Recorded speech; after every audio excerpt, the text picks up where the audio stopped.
Hey guys, the WalterFootball.com After the Dark Show for July 6th, 2025. I hope everyone had a great July 4th weekend. I guess the weekend's still going, but a great July 4th, which is on Friday, and a happy Saturday today.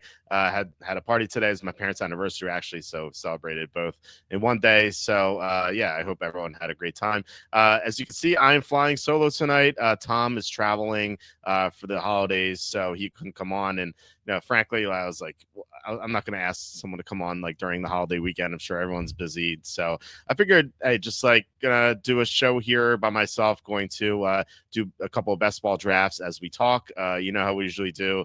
If I'm on by myself, then I will answer anything and everything because I don't have to worry about anyone getting canceled.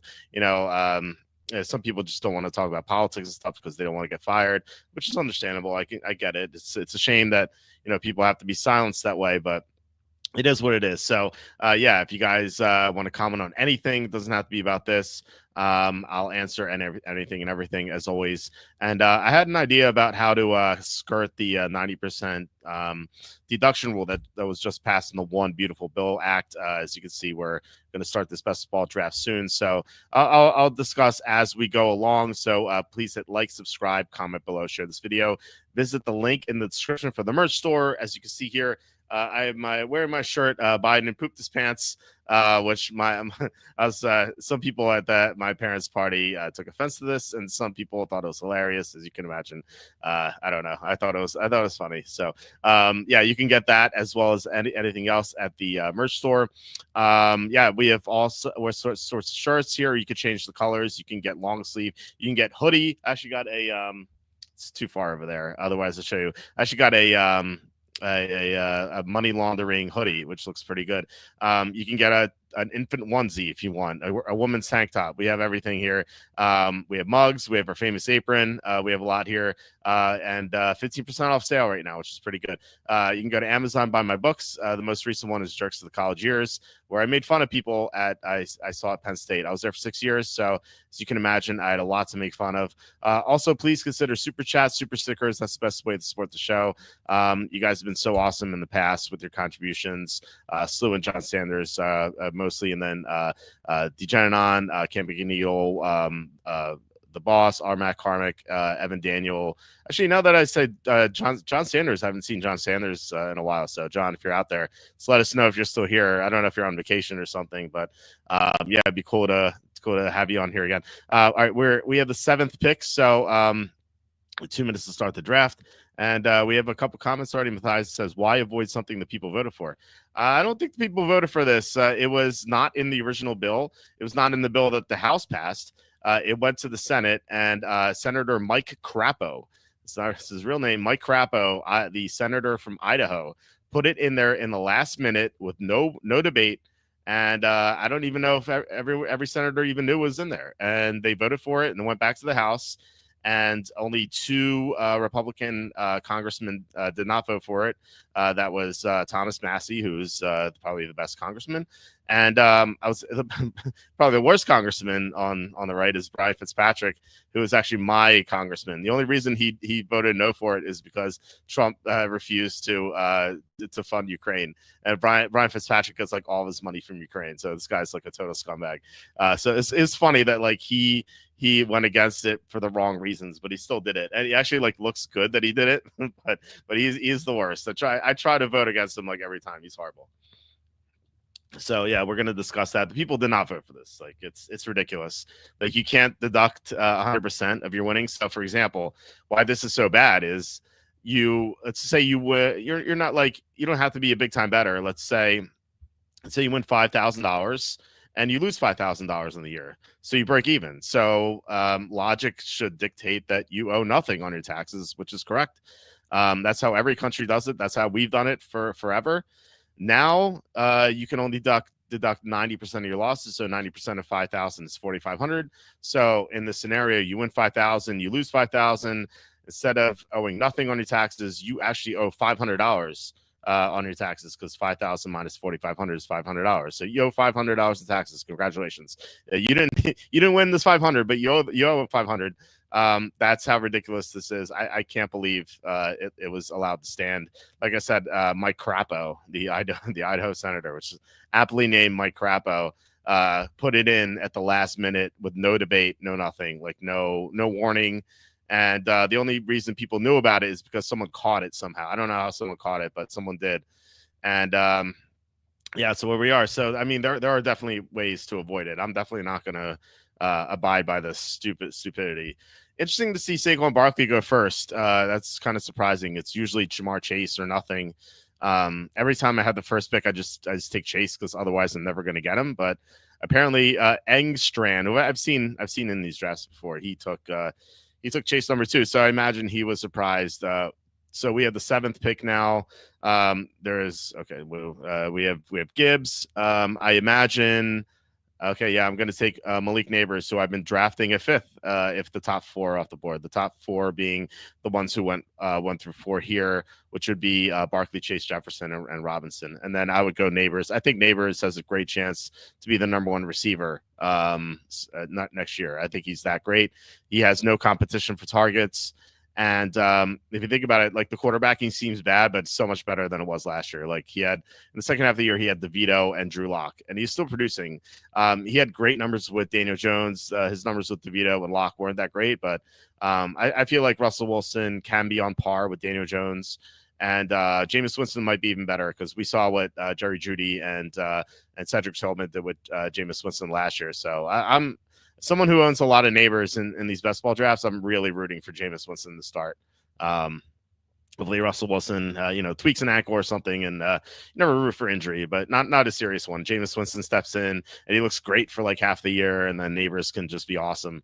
I'm not like super sold on Jackson Dart, so that's a little scary, but I still think Jackson Dart's going to be better than what we saw out of Drew Lock or especially Tommy DeVito. Maybe not Drew Lock, but definitely Tommy DeVito. I don't know. I mean, people are higher on Dart than me, so I could be wrong. We're up in 1 pick, so it looks like Bowers, McConkey, and Brown are the top ones. So Bowers and Brown are here. I don't know if I want to take a tight end in the 2nd round. Like we might be able to get Kittle in the 4th, so I'm going to take A.J. Brown. I've started a lot of drafts with Neighbors and Brown. I should probably diversify, but I think this is the best way to go about it right now. Chris says, why did they decide to tax gambling losses who forgot to bribe the Trump administration? I don't know why. I don't know why Mike Crapo put that in there. I think I suspect it might have been like a poison pill or something. But either way, like there is no way in hell that Nevada is going to vote red anytime soon. Like Nevada's turned blue, like permanently, like, at least next 50 years or so. And maybe I'll like eat crow if I'm wrong. Tyreek Hill 2-9. That's awful. No, Nevada's blue totally now. Like the thanks to Mike Crapo, the Republicans just lost those congressional or electoral votes. I don't know how many electoral votes does Nevada have actually. Let's look. I forget. Is it like is it 9? Is it 9? Let's see. It's 6. Okay, 6. And look, it's not maybe not the biggest deal, but can you imagine losing a presidential election by like 5 electoral votes, and it's Nevada that had the 6? And thanks to Mike Crapo, like Nevada's going to be blue permanently for the next 50 years. Now maybe the Democrats will screw up, which probably will do, and they'll turn Nevada red again, like they did thanks to the Biden administration. But yeah, and Nevada is definitely going to be blue for the time being. I don't understand why McBride went before Bowers. 3 picks before Bowers. So what is happening here? People are drunk apparently on July 4th weekend. This is a weird 2nd round. It started off fine, but then like starting at McBride and then Hill, then Bowers fell to 211. Bucky Irving, T. Higgins fell to the 3rd round. This is a little strange. And also I guess it started with Barkley over Chase. So yeah, I don't know what's going on here, but it's interesting to say the least. I'm gonna see if Jack Smith-Njigba can come back to us at 406. He's been dropping a little bit, so there's a chance. But I guess it depends on who's available. So we have Wilson, Jackson, McLaurin, Adams, Jack Smith-Njigba, Williams. I think I want to try to do McLaurin and see if Jaden Daniels comes back to us around 4. I think it's interesting. I don't have McLaurin, and we're on the clock, so I can get McLaurin. I'm gonna go McLaurin and hope that Jane Daniels comes back to us. I've drafted Daniels. I've drafted McLaurin. I don't think I've drafted them together, even though I've tried to. So we'll see. So I think we're rooting for JSN or Jane Daniels to come back to us, and if not, then I guess we'll have to settle for like Kittle or one of the quarterbacks. So yeah, it is. To answer Chris's questions, I don't understand it. Walt, have you hit the 100,000 mark yet on either of both of the following: best ball, best place, or Redskins best place? I don't think we're gonna get there 100K. I would like to. I don't know. I don't, Cassandra. Why? I don't understand like why you don't like the Redskins very much. I think they're pretty underrated. Actually, you might appreciate this, and maybe this will fuel your argument. I was on I was typing into Grok today like some of the best bets. Like I placed JSN 142. I placed some bets according to Grok today. So actually 2 won and 1 loss. Was the one that I bet because what I did was like some of the sportsbooks had like, for example, like there was like a 20% profit boost on tennis. So I'm like, hey, you know what? I'm not using this token because I don't know anything about tennis. I'm like, what is? I typed in the Grok, like, what is the best tennis bet for today? And it gave me like Djokovic over 8.5 minus 8.5 against the guy he was going against. I didn't even know you could bet something like that, but he won by like 10 or something, so that was a win, and I had a 20% profit boost. So I was doing stuff like that. So like I was out of curiosity, I was like, what is the best bet to win the Super Bowl? And it gave me the Ravens as the best bet, and the best value it gave me the Redskins. So here we go. We got Jaden Daniels come back to us, so that's nice. So the first time in these like 85 drafts I've done, I can get Daniels and McLaurin on the same team. So that's pretty cool. So yeah, it gave me Redskins, Bengals, and Vikings as the 3 best value bets, and I love the Redskins and Vikings. So I don't know if I should be scared or happy. But the Bengals I definitely disagree with. And for the best long shot, I think it gave me Seattle, which I don't know. I guess it's an easier division. They had this write up, and maybe I should post it on the site because maybe it'll interest some people. But I don't know. I don't think Seattle's going. Oh, it gave Atlanta as another long shot too, which I like better than Seattle because it talked about Penix's late season surge, and they were talking about the Grok was talking about like the easy division, easy schedule. So that kind of made sense. I don't think Atlanta will win, but like whatever odds they are, like 60-1 or whatever, 80-1, it's not too bad. So Massey go. Yeah, I love Thomas Massey. So by bribe I mean lobby. Yeah, it's a quote unquote lobby and quote unquote. It's so ridiculous how government works here in America. I was talking to Kenny on Wednesday, and I was saying like the Trump administration should just arrest everyone. And he's like, "What do you mean you can't do that?" And I'm like, dude, they do illegal stock trades all the time. Like, we know it's illegal. They could just arrest these people. And Kenny's like, yeah, that's true. I would just, if I'm Trump, I would just round up every congressperson whose net worth has like skyrocketed ever since they entered Congress, and who's been known to make these wagers in the stock market, and I would just go after them. Like why not? I think that's what he should do, actually.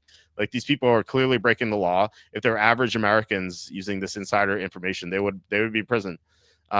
So I don't see why they have this exception. It's ridiculous. So I go after them, and it stemmed from saying that like I would arrest all IRS agents as well. I think they are like the worst people in the world, outside of like murderers and rapists. They're just right above those people. So interesting that the first guy didn't go with Burrow. The second guy didn't go with Burrow because he took Chase and Higgins, and he didn't decide. He chose not to stack them with Burrow, which is very strange. And Burrow fell to us at 507. Like, I'm like halfway tempted to take Burrow at 507. Oh, never mind. So he's off the board there at 505. But I don't think I would have done it, but it's a little interesting. So we don't have a running back yet. I love Drew Hubbard. The Carolina offensive line is awesome. There's a couple other guys I like. I'm not going to mention them because we could be sniped here, but I'll mention them when they come off the board. So I'm going to take Hubbard. So we have been stream sniped before. So best to not reveal who we like here. Kim McView says, thanks for Trump. There are a lot of people in Nevada who no longer have to pay taxes on tips. Yeah, I mean, look, did people ever pay taxes on tips though? Like, I feel like that's always been money. If you're tipped via credit card, then yeah, I guess you have to. But if you're giving like cash tips, like I feel like people never pay taxes on that because like why would they report that? But yeah, I mean, look, I'm someone who thinks there should be no taxes on any sort of income. So like that's definitely a positive. Look, I mean, there are definitely a lot of good things in that bill. There are a lot of bad things in that bill. I wish they would have been able to vote it one page at a time. Of course, they don't do it that way. They have to vote everything all together. Otherwise, no one will pass anything. But I think that might be a good thing because if they never pass anything, then they're never going to get reelected. So the public will elect people who actually pass stuff. So it'll be for the best. So I think it's ridiculous that and I'm sure everyone agrees that like all this stuff gets voted on at the same time. There's this like massive 1,000-page bill that gets voted on. Like 95% of the people voting on it haven't even read it. Maybe some, and the people who read it probably read like 20% of it. So it's absurd. I was going to target Calvin Ridley, by the way. He went right after me. I love Ridley. He had the most unrealized air yards last year, which basically means that they were throwing deep to him and the ball wasn't getting there because the quarterback sucked. And now he gets a big upgrade. And I think people forget how good Ridley was prior to, when he got in trouble for gambling. This guy was a stud with Matt Ryan, and obviously Cam Ward's not Matt Ryan, but I think he's going to be pretty good. So we're up here. Travis Hunter fell to the 6th round. I've never seen him fall this far, so I automatically have to start him. And really, I don't really see anyone else intrigued with. Like Henderson's okay. Godwin is awful. Yeah, there's no one else. Let's take Hunter. I usually don't take Hunter, but 6th round is pretty intriguing for this guy. Like he's got unbelievable upside, and yeah, I mean, granted, we don't really know what he's going to do, and he made my top 10 players weren't sure about list that we did on Wednesday, but I mean, the upside is certainly there. I'm not calling him a bust. I just think that there's a large level of variance with him, but we could be on the right side of variance here in the 6th round. He was going 4th round a couple of months ago, maybe like a month and a half ago. He's going like late 4th now. Like he was 606. I'll definitely take a shot on Hunter at 606. Let's see. AI must die. Cassandra, I figured that you weren't a fan of that. It did look. It gave me. I asked AI for 3 plays today. It gave me 2 correct ones and one loser. The loser was the Indiana Fever -5.5. I had a 20% profit boost on BetMGM. So instead of Fever -5.5 -110, I got him +109. So like, might as well take the value there. And then what else did I got the Djokovic pick right, and Real Madrid. I can't name one player in Real Madrid. I know they're a soccer team in Europe. I don't know where. I think Spain, maybe. I have no idea. I really have no idea. So they gave me Real Madrid at like -160, but I had like a 25% profit boost, so it took it to like -129. So hey, yeah, look, I like to win money. I don't care what it is, what it's on. Josh Downs went 705. It's kind of a bummer. I love Josh Downs. We need a running back. Pacheco went. Swift went. I don't know who's left really. Judy usually goes like late round 6, but I don't have much of an interest there. There's Judkins and Jones. You guys tell me which you would rather have between Judkins and Jones. Like, I'm torn on that. I feel like I've drafted Jones more, so I'm more inclined to take Judkins, but I really hate taking players on bad offenses. And plus, Judkins' role is unclear. So Yeah, you know what? I'm gonna take. I think Jones is safer. Plus, I love the Minnesota offensive line. I love what they've done. Feels like Jones should go like around earlier. So, I like this slight value here. Hubbard and Jones pretty good. Once you punch a running back, it's not like amazing, but considering the receivers and the quarterback we have, I think we're in good shape in this draft. Could this be the $2 million winner in best ball? We'll see. Maybe it will be. Can you check out the new Protector of the Year odds? Protector of the Year? What is Protector of the Year? I'm not sure what that means. So you can expand on that. I'm so thirsty. I had like such salty food for dinner. It's really good, but just feel like I'm probably gonna be drinking a lot.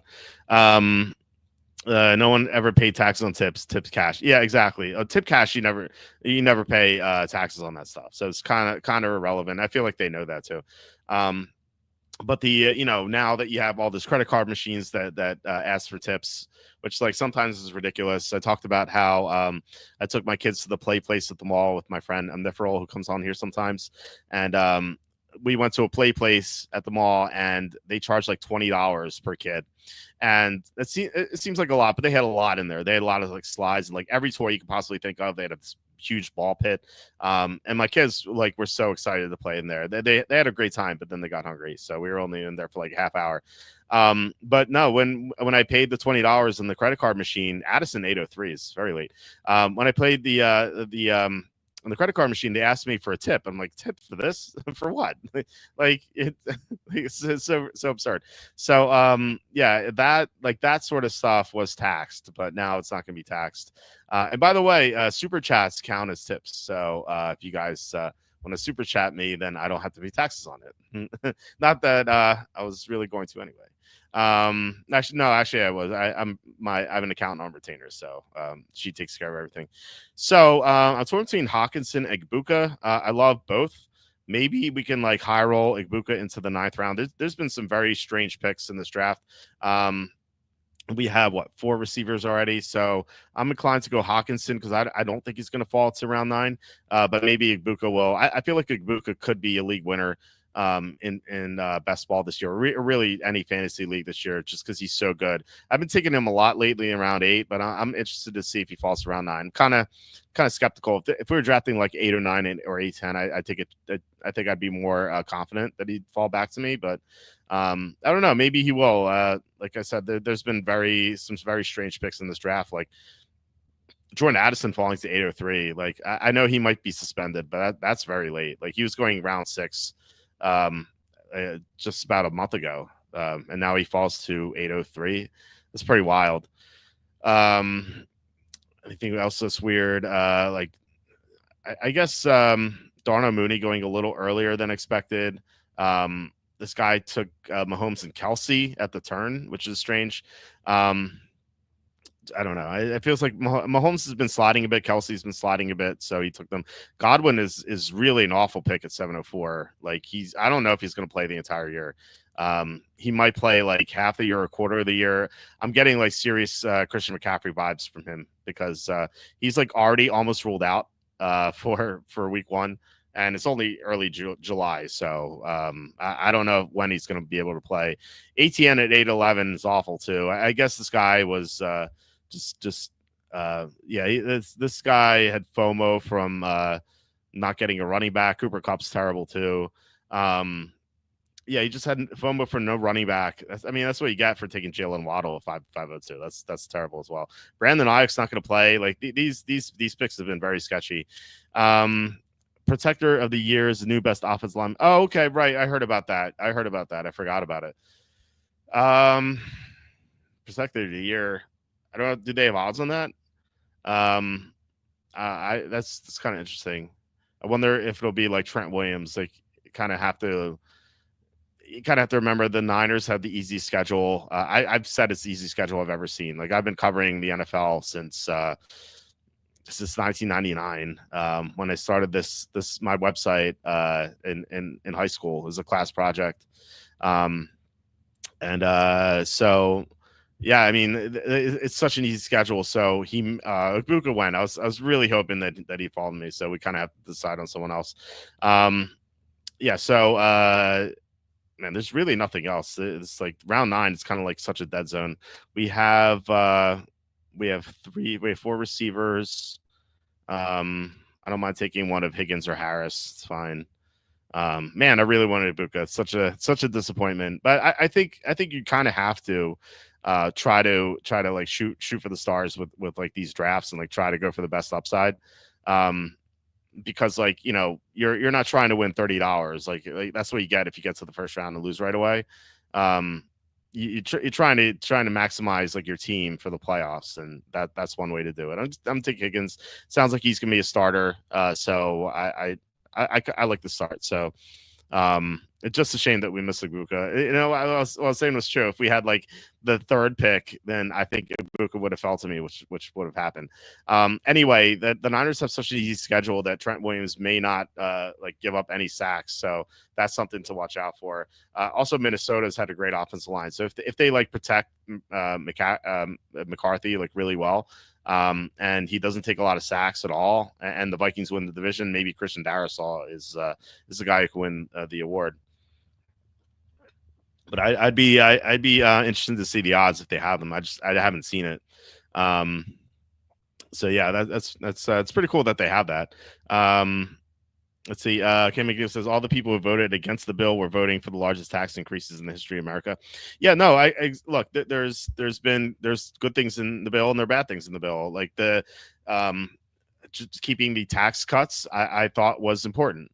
I personally, I don't think it went far enough. I think we should get rid of all federal income taxes. So if you ask me, like that part of the bill is good. It doesn't go far enough, but it's still good. And the money for deportations is good. The problem with the bill, there's a lot of it, like keeping illegal immigrants on Medicaid, like it's ridiculous. And just increasing the deficit, and it's just basically like inflation. It's going to be insane, like down the road. So it's really going to be bad.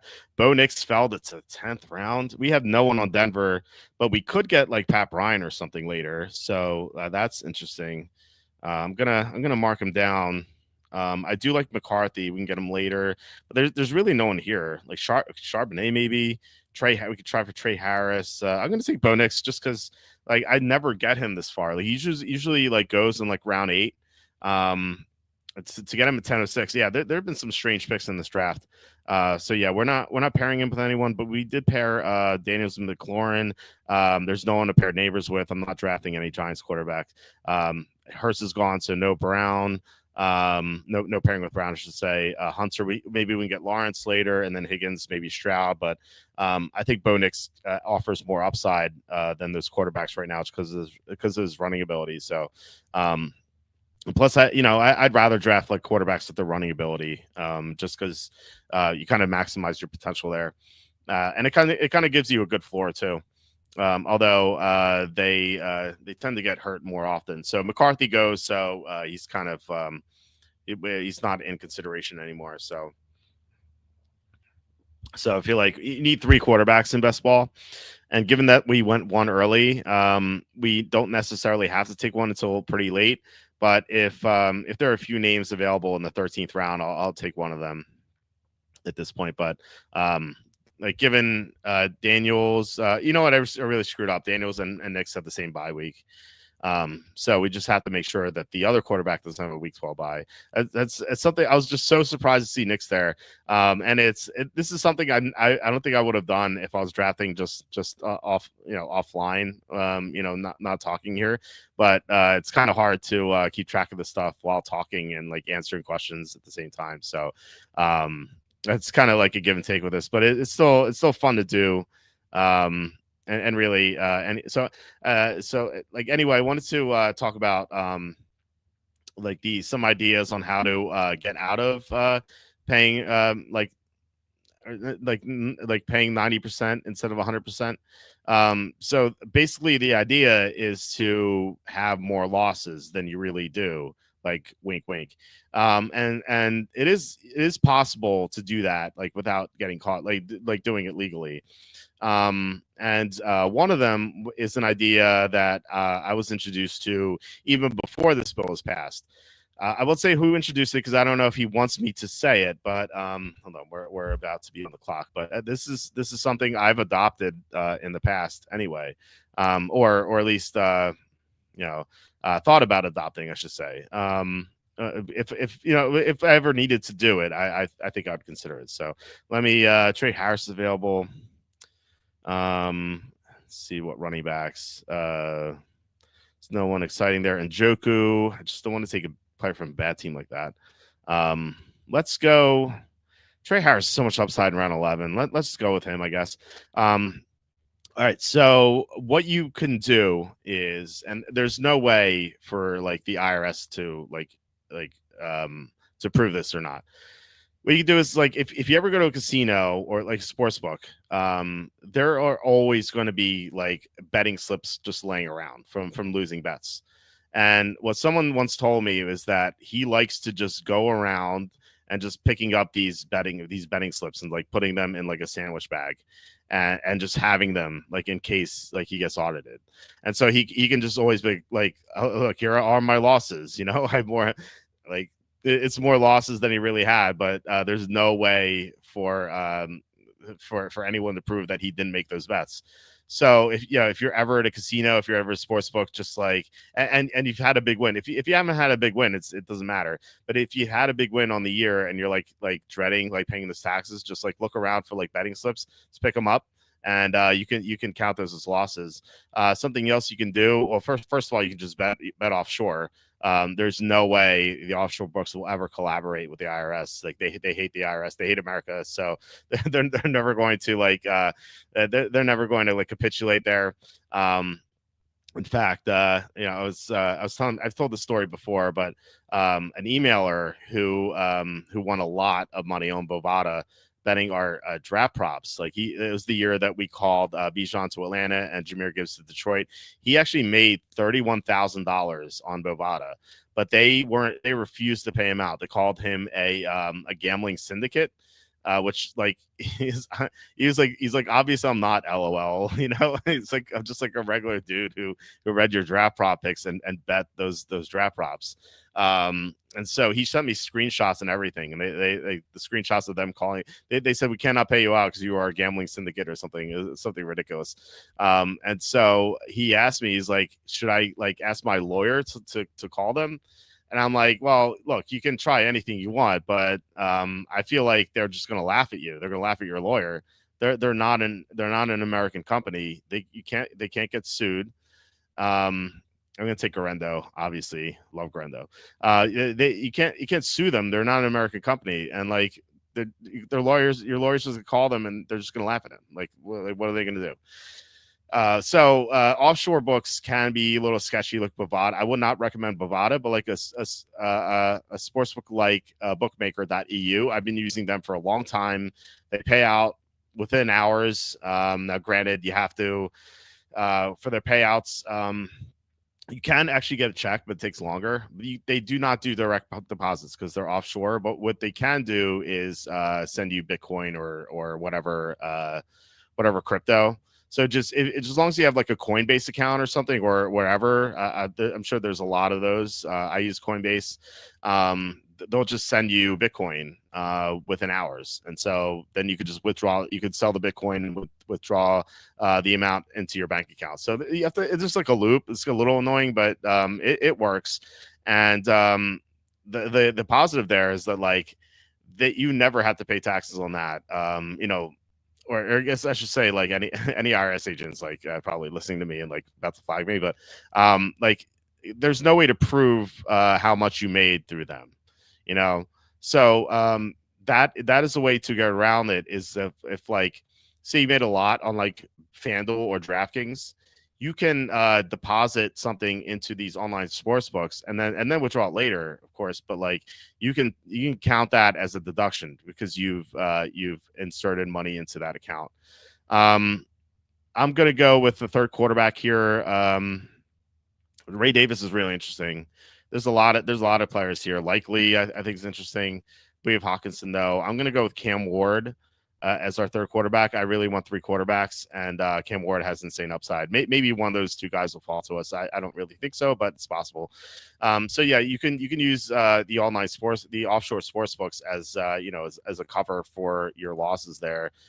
You can just use the deposit into that offshore account as a deduction. So and then and then a year later, when you don't make as much, you can withdraw it and just kind of finagle it that way, where withdraw it and then use your other real losses against that. So there's just ways to get around that. Just a couple ideas I had.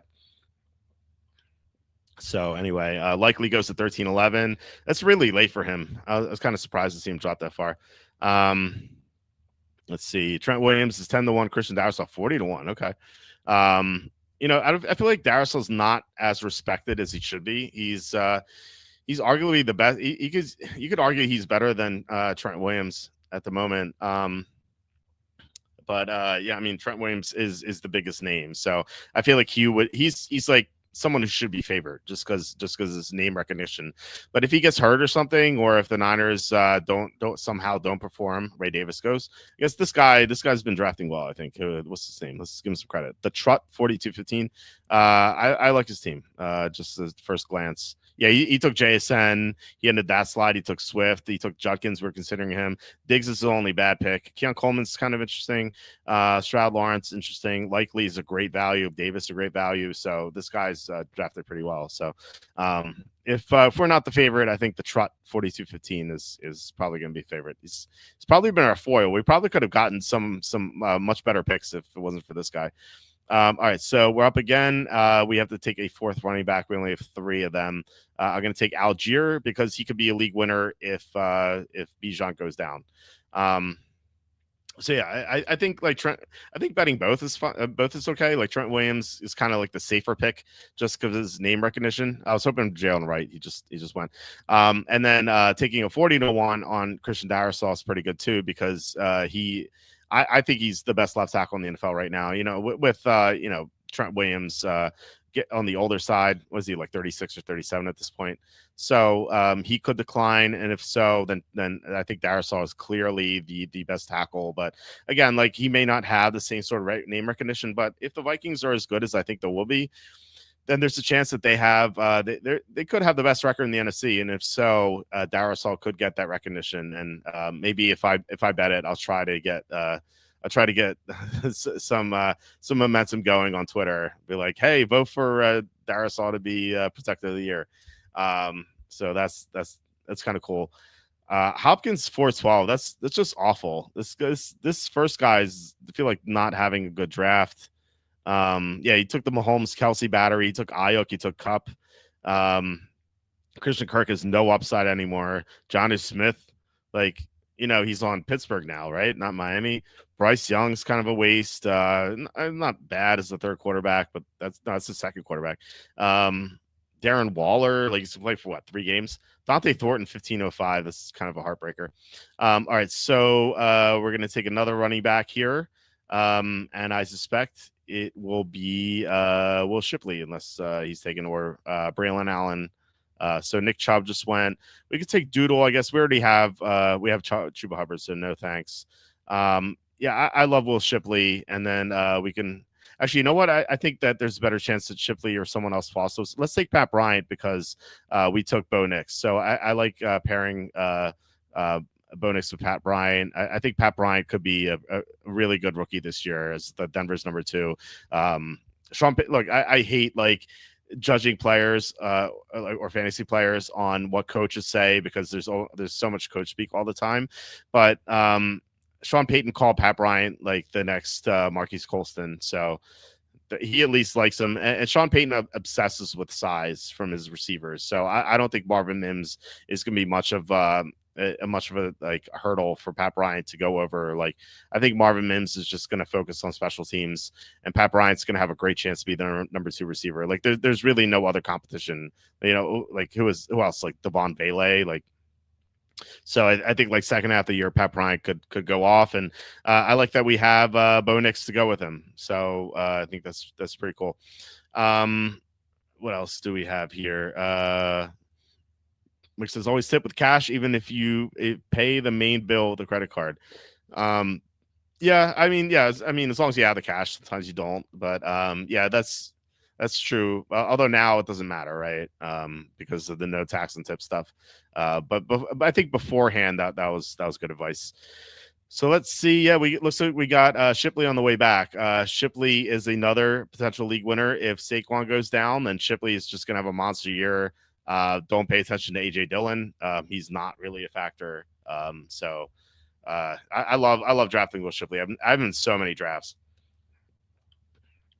I was thinking about Chiggy Bang Bang Okonkwo here in the 17th round because we have Cam Ward. So we're not going to be pairing Cam Ward with anyone unless we go with Io Manor or Xavier Restrepo in the 20th round, which I did once because I was like distracted and I didn't realize I was on the clock and I had like 5 seconds and like Restrepo was like one of the top 7 or 8 receivers like on the board. Like, if you've ever done this on your phone, that's what it looks like.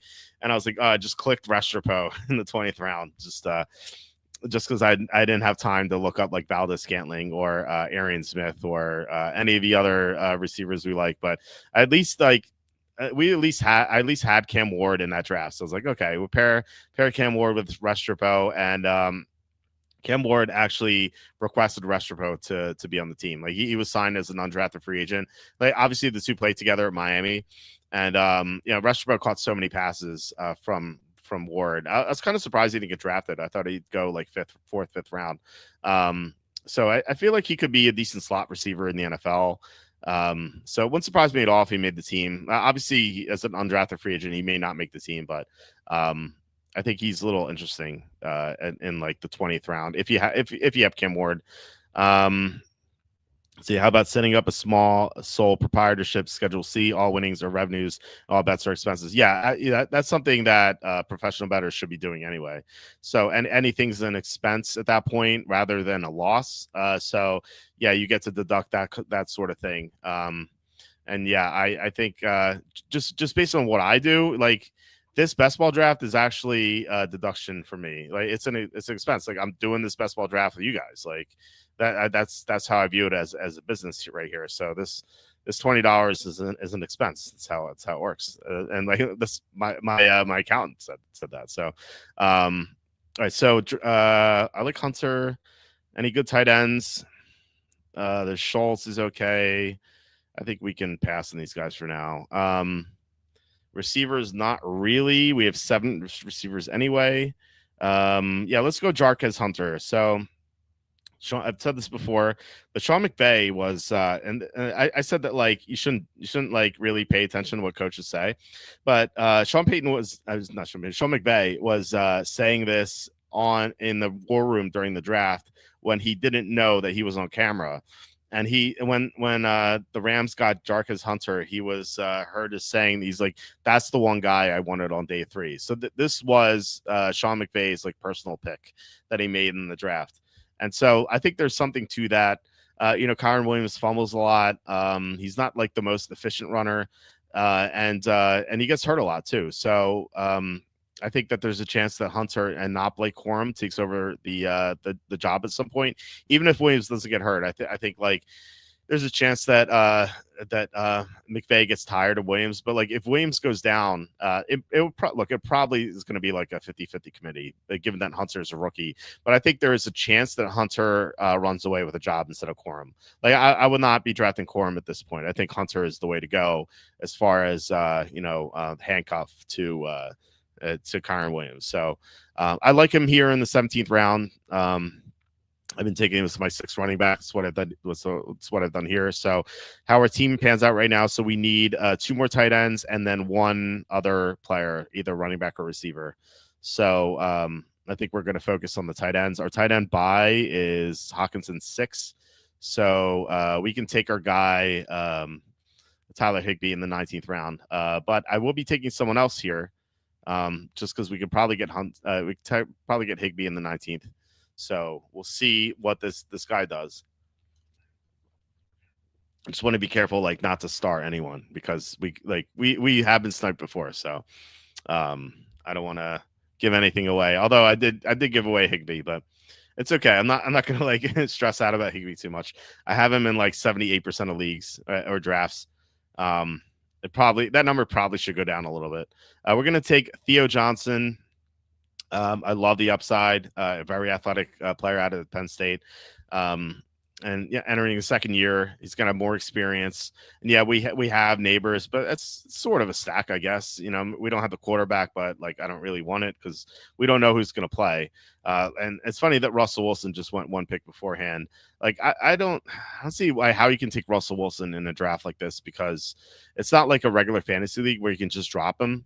Like if Russell Wilson starts the first 5 games and then gets benched for the rest of the year, like he's just going to be dead weight on your team. Like you're just going to get a 0 from him every week from week 6 onward or whatever.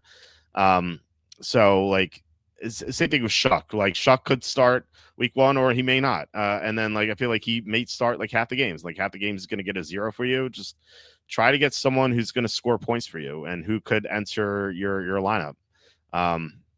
That's how I would approach it here in best ball. But so some people draft differently, and I feel like whatever they do is kind of like a losing strategy. Like there's so many like low upside guys here.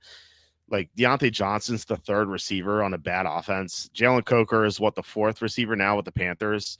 Because you have McMillan, you have Leggett, and you have Thielen. So Coker's the 4th receiver on a team that doesn't have a good offense.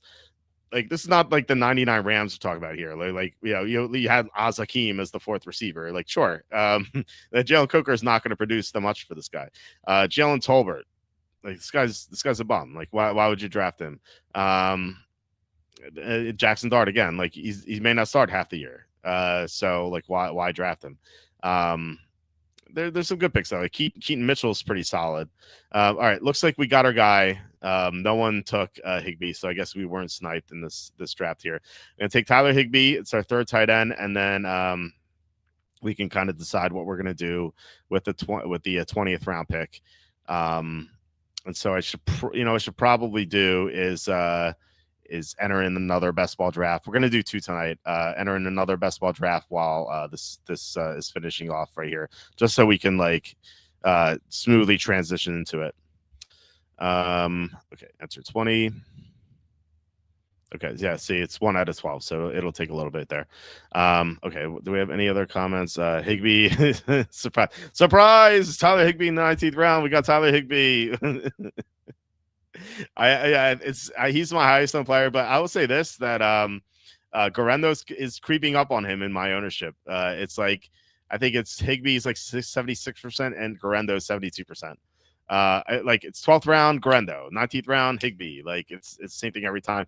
I feel like who else am I going to take in the 19th round? Like Wicks, no thanks. I've drafted Keaton Mitchell, but we already have 6 running backs. Jackson Dart. No, Aranda Gatson. You can usually get him in the 20th round. Taj Brooks. It's kind of an interesting name, but no thanks. Jordan James. I'd rather we have Guerendo. Mostert, no upside. That's just terrible. All right, we're up. Let's try to decide who we're going to take here. 20th round. Someone who might make sense with our guy. I'm going there's Noah Brown. Like what's his deal? He's going in under an MRI. That's not good. Let's just go to Valdez, our guy Valdez Scantling. He's going to have 3 big games this year, and that's what we care about in the 20th round. I don't know. If Noah Brown wasn't hurt, I would maybe go with him as a kind of like a stacking piece to Jane Daniels, but I don't know what that MRI is, so I feel like it's just probably best to avoid it.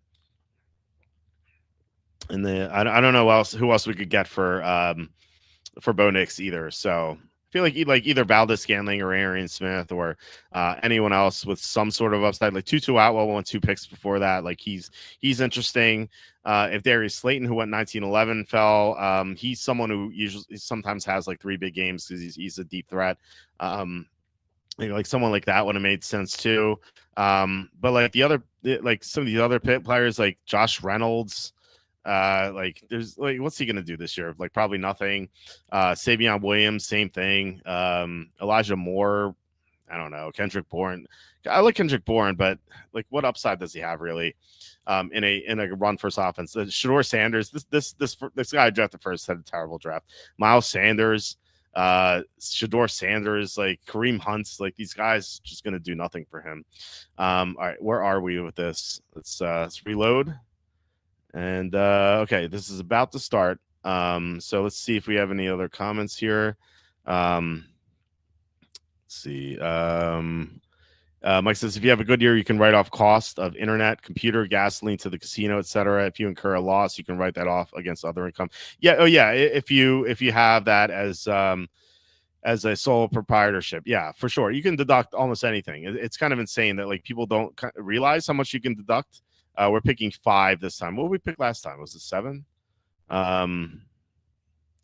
3, 4, 5, 6, 7. Yeah, so we're drafting in the middle both times, but this is gonna be a little bit different. Maybe we're gonna get one of the top 4 guys and not Neighbors. Maybe I don't know. Maybe I should draft Lamb instead of Neighbors here. If we have if all the 4 are gone, just to have something different. I've drafted a lot of Neighbors recently, so it'd be cool to maybe go a different direction. Or maybe I should go with Gibbs, because I haven't drafted Gibbs at all, and that would be different because it's a running back in the first round. So maybe that's what I'll do.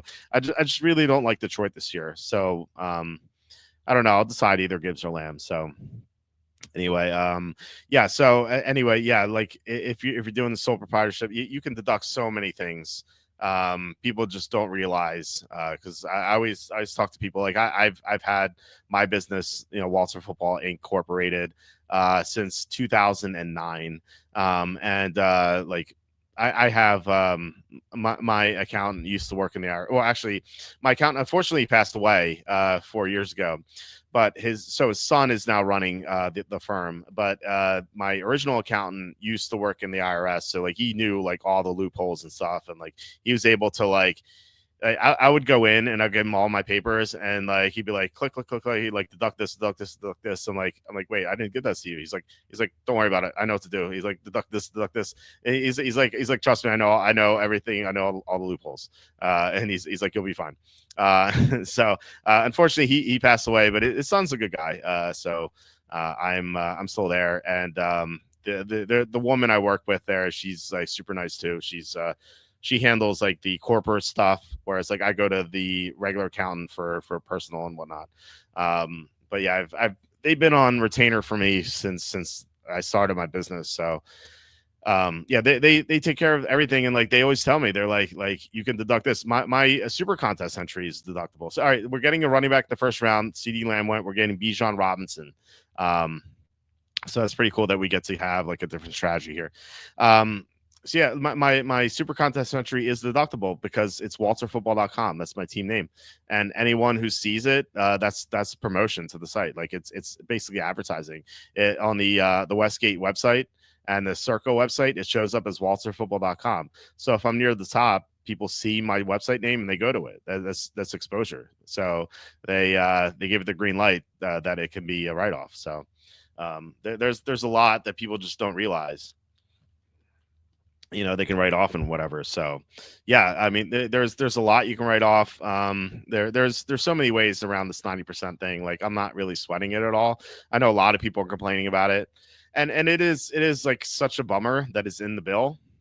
It kind of like goes to show that how scummy like Washington D.C. is, because like this Mike Crapo guy just added it in last second, like, and we haven't even heard anything from it. Like he's not even addressed it. He's not spoken about it. Like he hasn't denied it, but it's been reported that he was the one who introduced it, and we have no idea why. He's Republican, so like I don't know why he would try to like sabotage the bill or whatever. But maybe he just hates gambling, and like that's something that's been exposed. I don't like. I've spoken to a lot of people on Twitter, at least in the last 72, 96 hours, who are like, it's a good thing that people can't deduct their gambling losses because they shouldn't be gambling. And it's like, are you really like you're really siding with the government here? Like, like on Timcast, which I know some of you listen to Timcast, the political show. I'm a big fan of Timcast. I listen all the time. I know some people have soured on it, like Patrick, who's usually in here. but I still like it. And the day that they were talking about this, they had two people on the show who basically had that same opinion. They're like, oh, that's a good thing. People shouldn't be gambling anyway. And I'm like I didn't know this was Bootlicker IRL, not Timcast IRL. Like, you guys are really going to side with the government, like taking people's money just because you don't like gambling. Like, who cares what people do? I never understood that. Like some people are so pious with this sort of thing.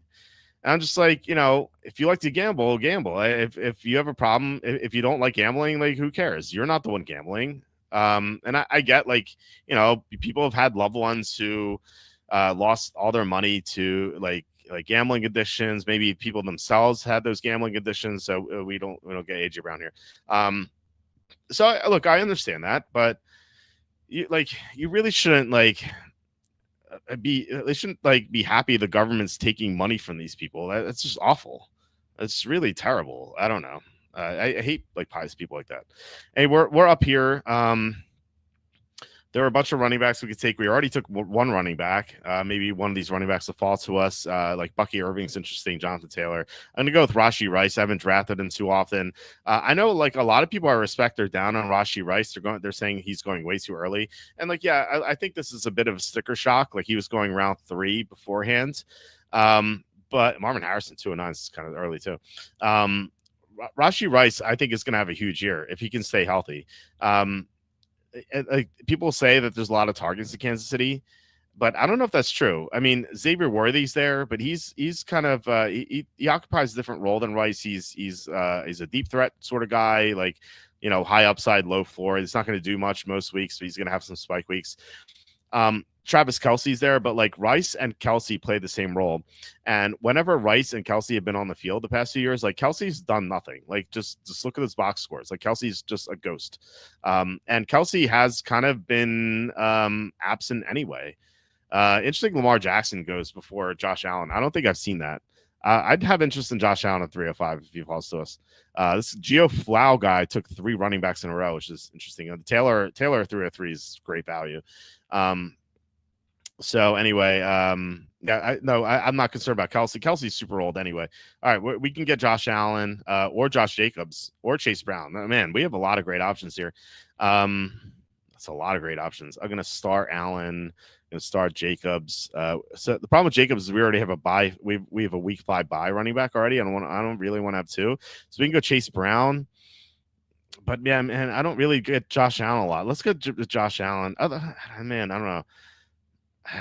Crap. I'm gonna just go Josh Allen. We'll see how this unfolds. But yeah, usually you don't get Josh Allen too often because he goes like late 2, very early 3. And I kind of want to punish these other people for letting Jackson go for Allen. I don't know. I was really thinking about Chase Brown though, because I think what's going to happen is we can get one of Burrow or Hurts at 408, and so then like we're kind of going to regret it if there's nothing else. But we'll see how this unfolds. Yeah, I kind of like regret not going Chase Brown now. But anyway, so Kelce's not an issue at all. There's Marquise Brown is just kind of on the downside of his career. Like Rice is going to be such a target hog. He's going to catch so many passes. I think he's going to have a huge year. Mahomes, I think like Mahomes will rebound. He might have his best year since 22, not 02, 22. So yeah, I love Rice this year, and plus like there's no possibility for suspension because the NFL said they're not going to suspend Rice until his legal stuff is resolved, and the court case has been delayed to 2026. So we're not going to know. Like this time next year, you probably won't want to draft Rice because he could be facing a big suspension. But there goes Daniels. So next year you might want to touch Rice, but this year I think he's pretty safe. Plus, the injury doesn't seem too bad for Rice because it wasn't a torn ACL. I think it was first reported as a torn ACL, but it wasn't. It was a PCL, which really doesn't have lingering effects, if I remember correctly. So I'm pretty good with Rice here. I'm really hoping that Hurts and Burrow go because then I'll feel kind of silly for not going Brown and then being able to go Hurts or Burrow. But yeah, I mean, look, you don't get to go Allen too often at 305. So God told him to do. I don't see. I don't know what that's a reference to because I've been saying a lot of stuff. So you have to remind me what that's a reference to because like I won't see the comment right away because I'm on the other screen. So please tell me what God told whom to do, or what he was told to do. Hurts goes. Okay, so Burrow is the only quarterback left. We could technically go Burrow, but not at 408, maybe 505, but even then it's a little sketchy. Yeah, Metcalf's off the board. I'm thinking like who's available here. There's one guy. It's it's on my mind. I don't want to mention him just in case Julian the Kittle. That's who I was thinking of. All right, let's see who's available. This is ugly. There's Burrow. I'm gonna star him, but I don't really want him. James Williams, Worthy, like I don't know. This is all sketchy stuff here. I really don't like these players. I haven't gone Williams a lot. I'm down on Detroit, but I do recognize Williams' upside. I'm gonna take him. Maybe I should have gone with Worthy too. I don't know. I hate round 4. I really hate round 4. So this is the problem. This is why we should have gone Chase Brown. It's because we could just gotten Burrow here and just not worried about drafting a crappy player in round 4. I really don't like Jameson Williams. That's Detroit offense in general. I don't like, but there was really no one else. And like all the other guys I liked, we could probably get a 505. I'll mention who that is later, but I hate round 4 so much. I try to delay round 4 for like either Kittle or one of the quarterbacks. Like that's what I try to escape round 4 with. Like all these players are so super sketchy. Like DJ Moore may lose his number 1 status, and like he was way gone before our pick. James Cook is holding out, and there's touchdown regression. Kyren Williams, I think Kyren Williams is fine. I think this is one player in round 4. I don't mind. Breece Hall, he's going to lose his receptions because he's playing with he's playing with a scrambling quarterback. So Fields is not going to dump the ball off to him too often. Metcalf was going round 5 like a month ago. Now he's going round 4, which is fine. I guess it's fine, but I've drafted a lot of Metcalf in round 5, and like it feels weird to draft him around 4. And then you have Hurst, you have Kittle, you have Williams again. Like I really don't like Detroit's offense. Worthy, talked about him. We're on the clock. Hampton may not start. McMillan is he doesn't love football. Like all these guys are super sketchy. I'm gonna take Hubbard. We took him last draft, but I love Chuba Hubbard. I love that offensive line, and we're gonna hope that that the receiver I liked in the last draft who went round 5 falls back to us, but I'm not really confident that's gonna happen. So anyway, yeah, Hubbard was like the one guy I was like, yeah, at 4. I don't like Hubbard at 408. It doesn't seem terrible to me, but I'm like, we can just get him at 505. So this is why I hate round 4 so much. I think that's something I should focus on, and like this kind of like illustrates why Allen at 305 is a mistake. Like you should really try to get Burrow, Hurts, or Kittle in round 4, or maybe Kyren Williams if he falls to, or like who knows, maybe McLaurin falls or something. I did one draft with JSN fell to me at 4 or 5, like something like that. But like one of the quarterbacks or the tight end like primarily, because all the running backs and receivers are super sketchy. And like to touch on McMillan and Hampton again, like fully, McMillan was like he was heard saying that he doesn't like football, like he doesn't watch film, like he just doesn't watch football. Like do you really want something like that? Like he's very athletic. Obviously, he won the top 10. Like he has a lot of ability, but you want to like draft someone who just doesn't like what he does. It feels like he's going to bust. And plus, he's playing with Bryce Young, and then Omarion Hampton. Yeah, he's super talented, but Jim Harbaugh is an old school guy. He has Najee Harris, who has never missed a game in his career, has rushed for 1,000 yards every single season, and like people love to rag on, they love to rag on Harris just being a bust because he's never really produced like a first round pick would, and that is true. But at the same time, like he has rushed for 1,000 yards every year and has never missed a game. Like if he was drafted in the 3rd round, everyone would be like, "Oh, he's had a solid career." Which is true, but for a first round pick, he hasn't. But still, like the fact remains, like Harris is still there, and he's going to get the first touches. And given that he never gets hurt, there's a chance that he just doesn't relinquish the job. And then Hampton, maybe second year he goes off, but first year, I just don't trust it. And you're going to take that in the 4th round? Like, no thanks. So all these 4th round picks are super sketchy. except for the quarterbacks and tight end. And am I right that Ridley's back? Ridley fell to us. How great is that? I love getting Ridley in the 6th round. That's insane. That is like, it kind of makes me feel better about this draft, which like I still wish we would have went Chase Brown and then Burrow and then round. I don't know what we would have done round 5. I guess still taking Hubbard as our 3rd running back. But as it stands now, it's not too bad. Like if Jameson Williams has some spike weeks, I think that this team will look pretty good. I think we need to focus being a stronger receiver though, because I really don't trust Williams. Like there's gonna be some weeks he just doesn't do anything. Just look at his game log. Like yeah, he has some great spike weeks: 27, 25, 29, 24. So 4 times last year he's been 20 plus. But he's also had a 1.2, a 0.6, an 8.3, a 9.6, 9.4. It's the floor is super low on Jameson Williams, but you know the best ball I guess is good, but I don't think he's going to have as many spike weeks this year just because the offensive line has taken such a hit. So let's see. Tim Cass has always been a effing retard. Why? Sandra, you have to tell me why. I like Tim Cass. I think that he does a good job of breaking down the news and stuff. The only I think the one criticism you can have of Tim Pool is that he sometimes talks over his guests and it gets a little annoying. Like and plus like he usually like references the same things over and over again, which like look, I'm guilty of that too. I do that all the time. And like when you talk for 2 hours, like for four nights a week, like you're gonna tell the same stories over and over again. It's just like natural. All right, let me make my pick before I keep going here. Pearsall, I like Pearsall. We didn't draft him last time. Why does he have a Q? Let's see.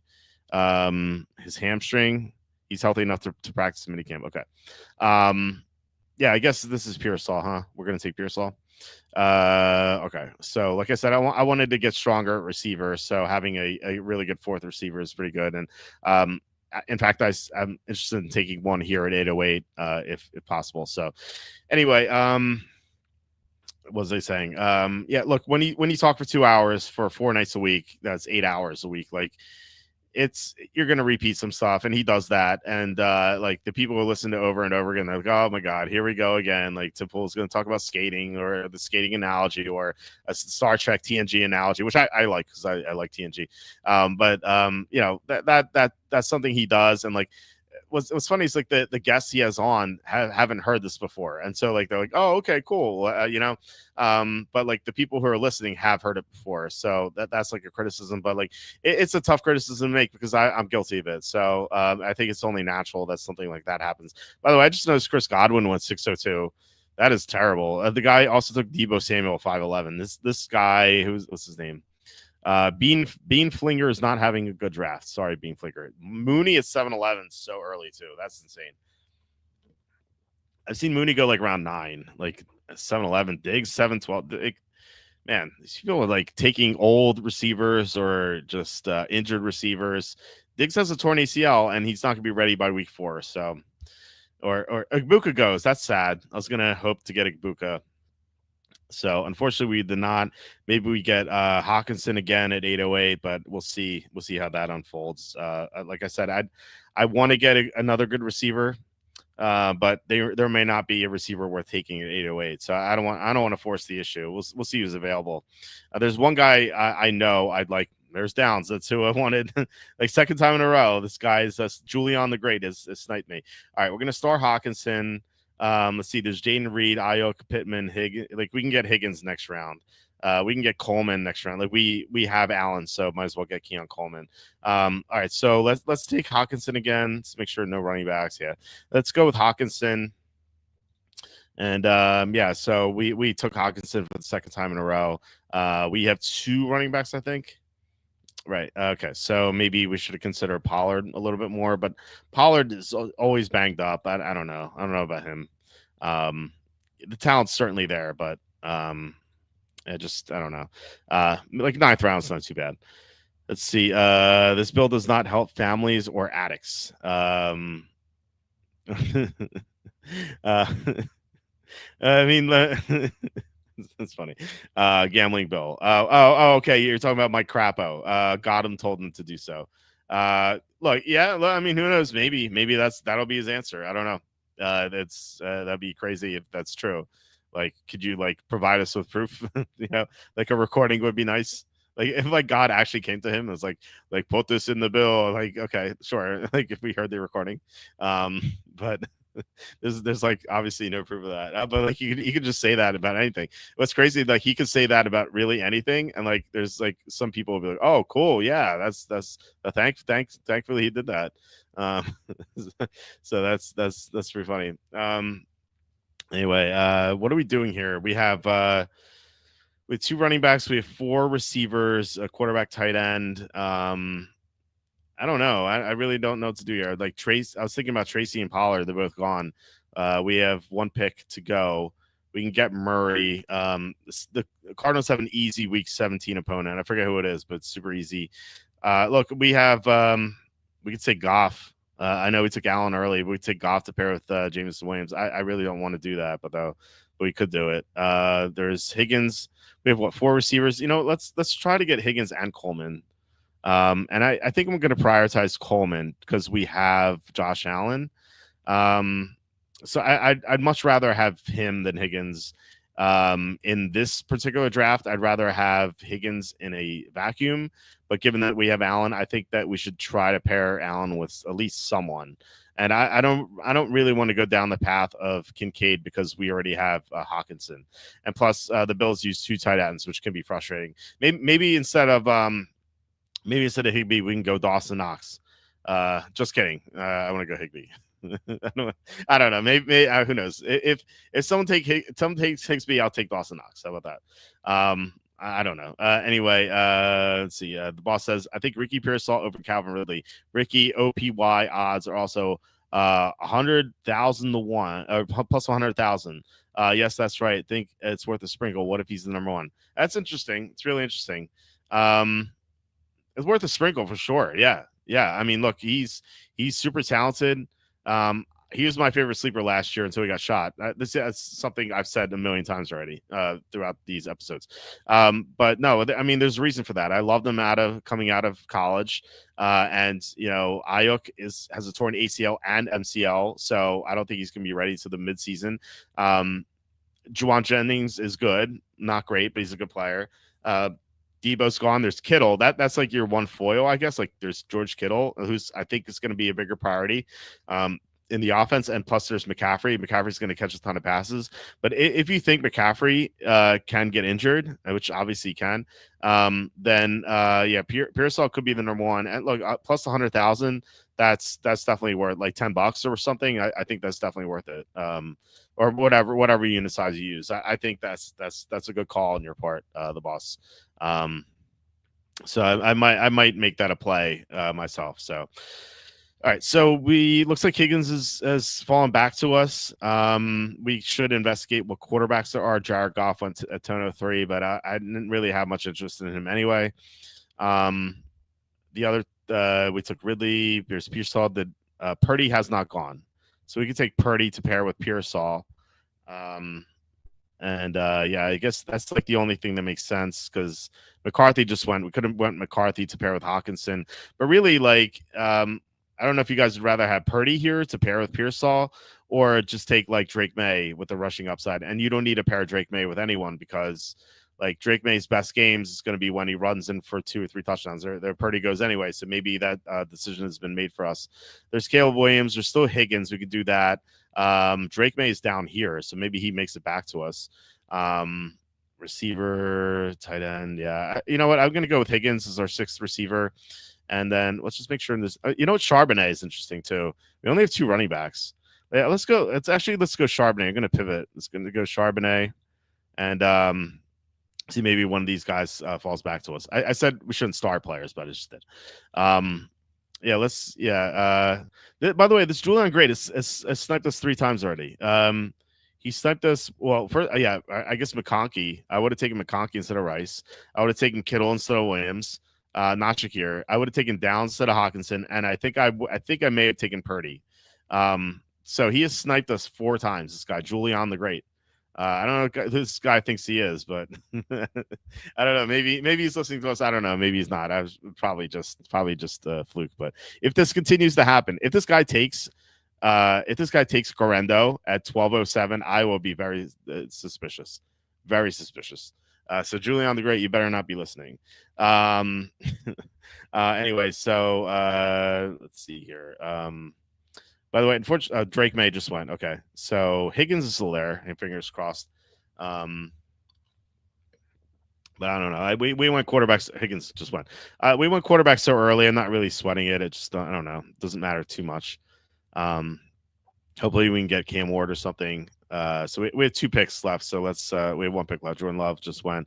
Tyler Warren's still there. We can maybe start him, I suppose. Stroud's still there. Lawrence.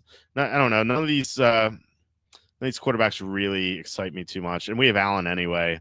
So let's wait on that. There's Spears, White, Blue. We can take Garendo. I just want to see if the Julian the Great takes him. Yeah, there's nothing much here.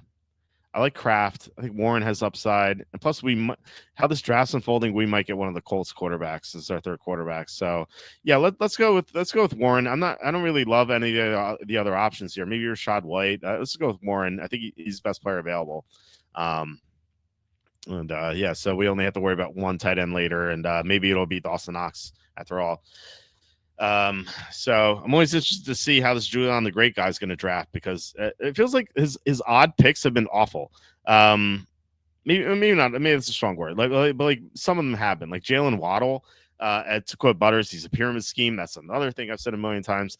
Pacheco, I like Pacheco, but he has a clear downside because he may not be healthy. Travis Etienne, this is a waste of a pick. Like, he's one of 3 guys in that committee, and he's not a good player. So why take him? And then Christian Kirk, there's no upside, and he's probably going to get hurt anyway. So just feels like such a waste to take Christian Kirk.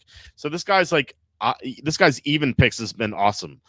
Maybe that's like when he's listening to us, and then his odd picks, he can't listen to us because we've already taken the guy we want. So that'd be funny. Seriously, if this guy takes Correndo, I'm gonna call shenanigans. And then like at 14:07, if he takes Algier, like we're definitely gonna know something's up. So anyway, we have our quarterback wise are 6 and 11, our tight end wise 6 and 11, our quarterback wise 7. So that's something to keep in mind. I'm gonna check the baseball score real fast because I think Tom said to bet the Pirates. And we have a home run. Oh, nice, Ramos. I think we bet Ramos, wasn't it? We bet Ramos. I can't remember. Like, it's too many things going on. I made so many bets today. Who did we bet? Because we got Michael Bush correct. We had Michael Bush at 615. Nice. We had Ramos at plus 570. We hit both our home run props today. That's awesome. Very cool. So yeah, congrats to those who followed. We were super hot with our home run props for a long time, and then we hit this like 2 week or 3 week like skid, which couldn't get anything, and like it was really tilting because there were a few nights where I was like, you're not going to make multiple bets with sportsbooks because they only have a certain number of like boosts and whatnot. But there was like, for example, like there was like this 50% profit boost or whatever it was. And it was like, okay, you can either go with Ohtani or Judge. And I went back and forth. I was like, all right, let's go with Ohtani. And then Judge hits the home run and Ohtani doesn't. And like, I swear this happened like 4 or 5 times where, okay, this guy took Marquise Brown. No Garendo. We could take our favorite guy Garendo here. Who's left at quarterback? There's Tua, there's Bryce Young, Geno Smith, Cam Ward, Sam Darnold. So any of those look like a fine QB2 to go with Josh Allen. Plus, this guy has taken 2 quarterbacks, so I don't think we have this guy's 2 quarterbacks. We don't have to worry about this guy, but he drafted Lamar Jackson, so he may not want a second quarterback yet. But yeah, no, it was really tilting. Like there's so many instances of that, like 4 or 5 times within 3 weeks. Like I just picked the wrong guy when I was like 50-50 on 2 of them. And man, I was like so tilted, but it feels pretty good to just get back on the winning track. But these things come and go. And like, yeah, we could have another cold spell, but we've been pretty hot lately with their home run props that they picked up. So hopefully that continues. But yeah, yeah, I mean, I don't know. I don't know. It's you never know what sort of props and stuff like they're gonna have. This guy took Tua too. That's his third quarterback. Um, Cam Warren went. Come on, like we had Ridley and everything. Like, come on, man. All right, maybe we can get Geno Smith and get Thornton later. That's maybe a good strategy. But man, I really wanted Ward. Like we finally got Ridley, and like of course, like we can't get Cam Ward now. This guy, I told you, this is the one guy we had to worry about. And he's made some good picks like Higgins, Harris, and Swift. I guess never mind. He hasn't made that many good picks. All right, so we're up now. I really think we need a second quarterback. I trashed Bryce Young, but maybe we go with him because he has rushing upside. It's either him or Geno, and man, I don't know. I mean, he had some great games to close out the year. I don't know. Let's go. My original plan was Geno. Let's go Geno because I think that we could get Thornton later. So I definitely should have looked at the buys. I did not pay attention to that. So I saw Young was 14. I didn't see Geno when I took him. So we took Geno as our second quarterback, and we're going to try to target one of the Colt quarterbacks later as our third guy. Anyway, so hopefully the home run bets keep paying off. But yeah, Tom called the who do you take to the Indians, and they lost 1-0 to the Tigers. And then he texted me and he said, yeah, I know this loss, but I like the Pirates tonight. So I don't know if he announced that on Twitter. I have no idea. But so I took the Pirates. So hopefully they win. Otherwise, I'm 0-2 with Tom's picks, and he's not on today, so I can't yell at him. This kid, I wouldn't yell at him. He's one of my best friends, but I can at least like bring it up and like try to like I don't know, just tease him on it at least. But I mean, he's given me way more wins than losses over the years, so I can't complain. Anyway, this guy's drafted 3 tight ends in a row. I've actually done that before, but I don't really know why you would draft Jonnu Smith in the Pittsburgh's offense. Like I know they traded for him, so it kind of makes sense to draft him. But at 11th in the 11th round seems way too early.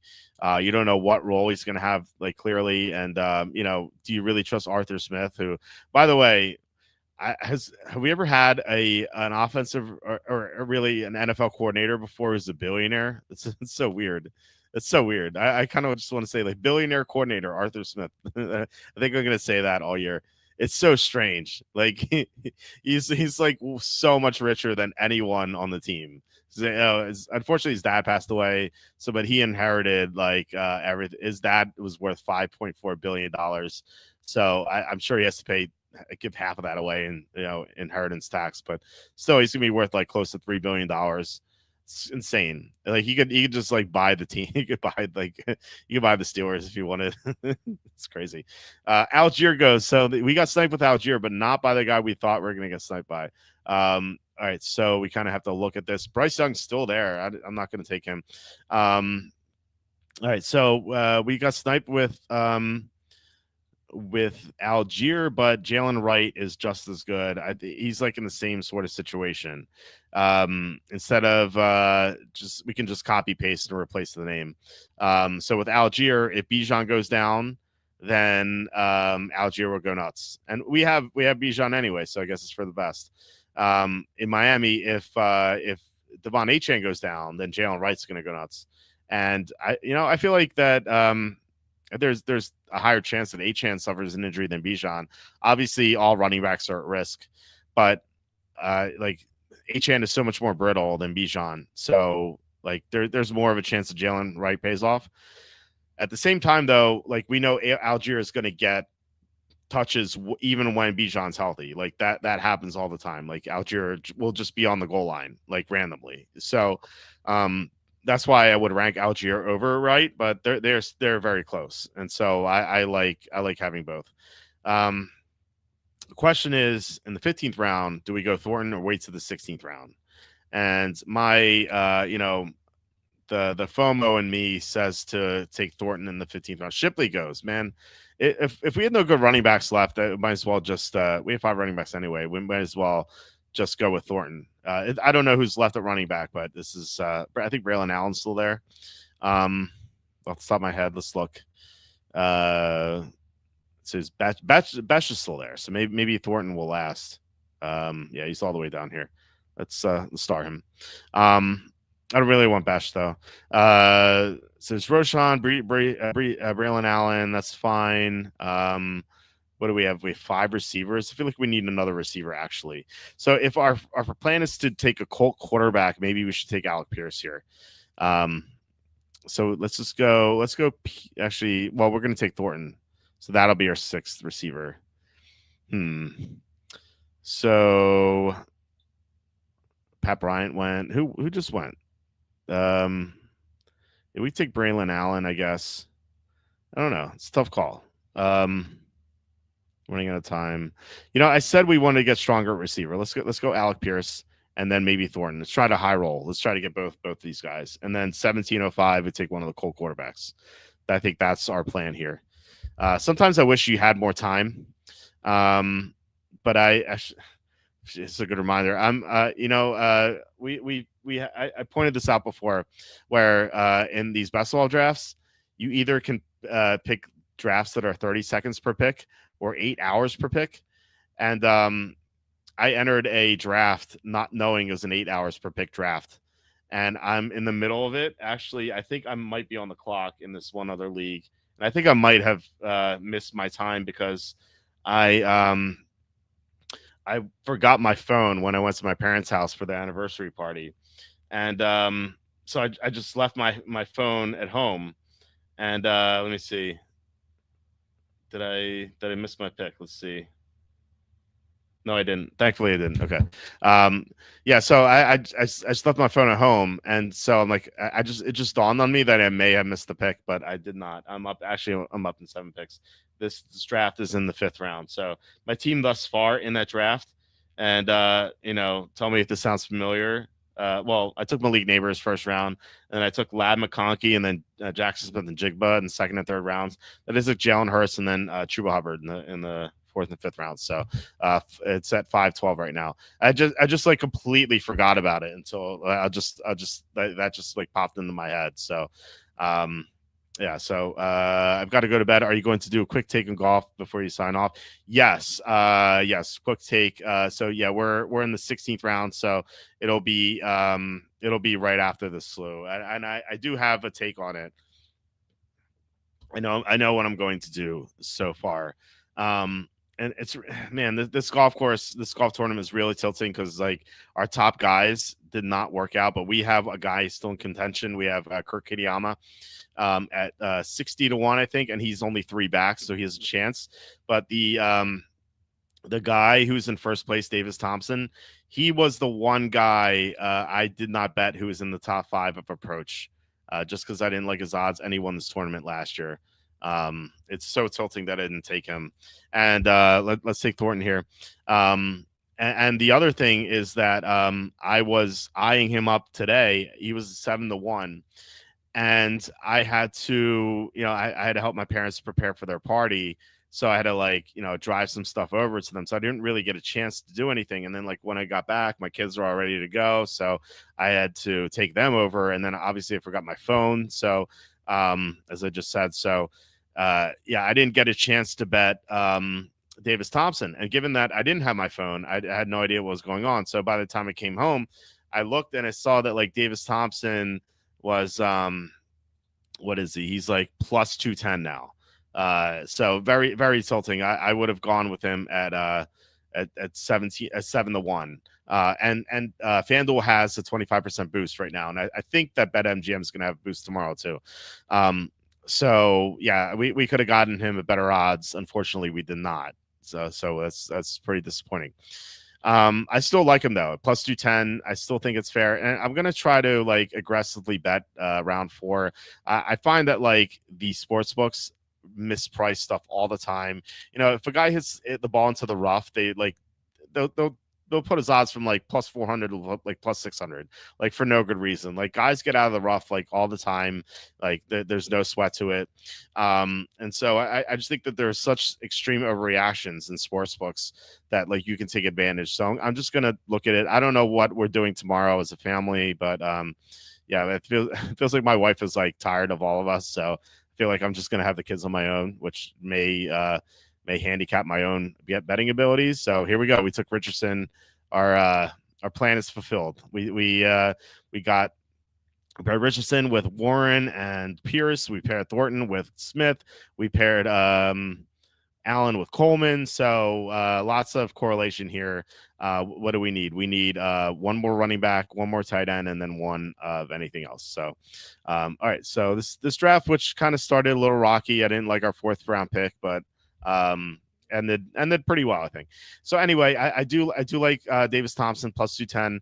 Anyway, like I was saying, he's the only golfer in top 5 approach who we did not bet. The top 5 golfers in approach at this tournament were, let's see, Ben Griffin, who did not make the cut, Ryan Gerard, who did not make the cut, Bud Cauley, who did make the cut but struggled in round 3. There's Davis Thompson, and then Lucas Glover, who's -9 right now. I guess he's like sort of in contention, but like not really. And then Tom just texted me 2-1 losses today. Absolutely, it just faded away. Hold on. Absolutely unbelievable. I'm gonna text him once to say anything to the audience. Okay, want to say anything to the audience. Anyway, yeah. So and then you go number 6 is Siwoo Kim, who's he was in contention for a while. I think he's 10 under. I'm not sure. He was one of the favorites entering around 3, but he did not do well today. But this is a second shot course through and through. Kurt Kitayama, by the way, is 11th in approach. Most of the guys in the top 20 in approach, except for the top 2 guys, mysteriously, they have done very well in this tournament. But yeah, it's kind of a bummer that the only guy in the top 5 in approach we did not bet was Davis Thompson. He's in first place. So I do like him. I think he's the best golfer at the top. Tom says that people can pelt. This is what actually. So tell them they can pelt vegetables at me next show. Okay, well there you go. You guys can throw vegetables at Tom. So anyway, yeah, Davis Thompson plus 210. I'm going to start with betting him like a unit, and then gonna look for some opportunities to bet some more tomorrow.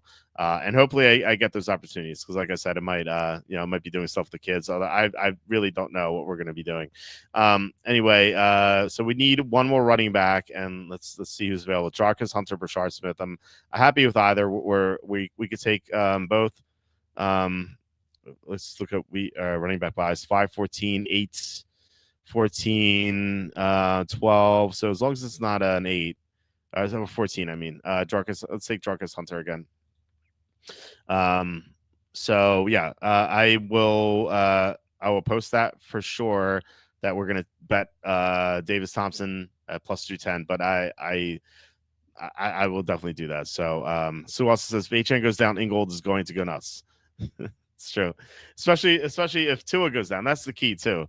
Is like Tua has to be hurt and Achane has to be hurt for. Actually, no, that's not true. Only Tua has to be hurt for Ingold to go nuts because when Mike McDaniel doesn't have his starting quarterback, he just has to go with the safety valve, which is Alec Ingold. That's his main priority there. I still can't believe that one game where Ingold had as many touches as Hill and Waddle combined. That is mind-boggling. It really is. Like how can you have such a terrible game plan?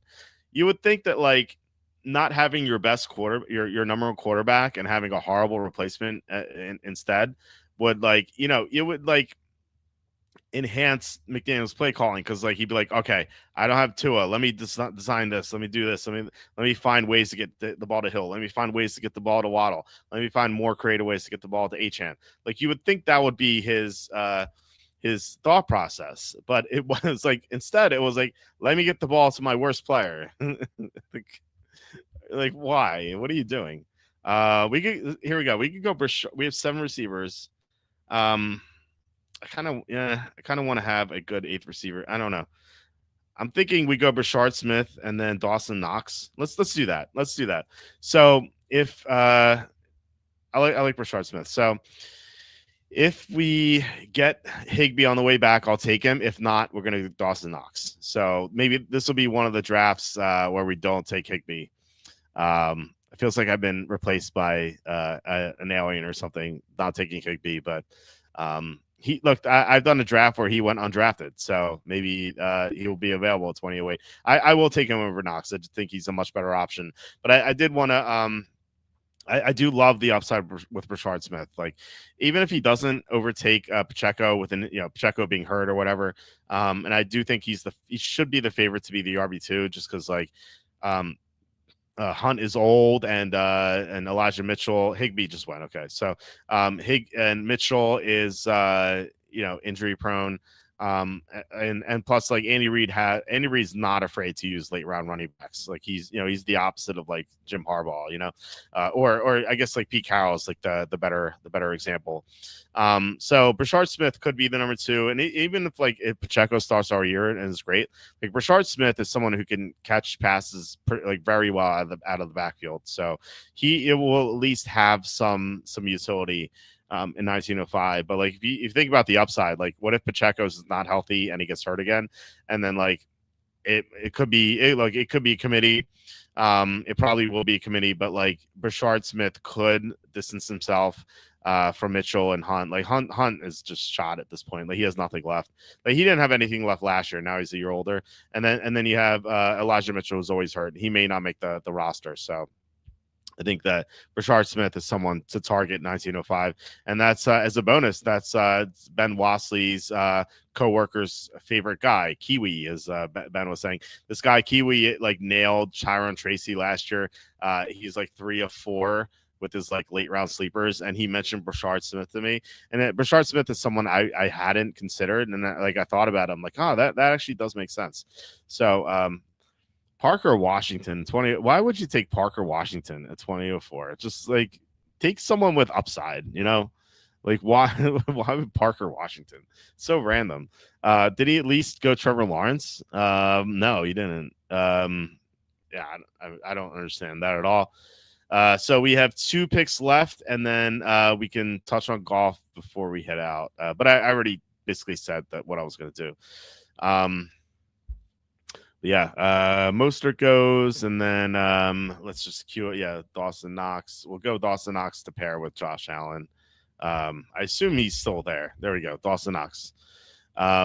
Okay, so let's go to the golf stuff and look at the leaderboard first.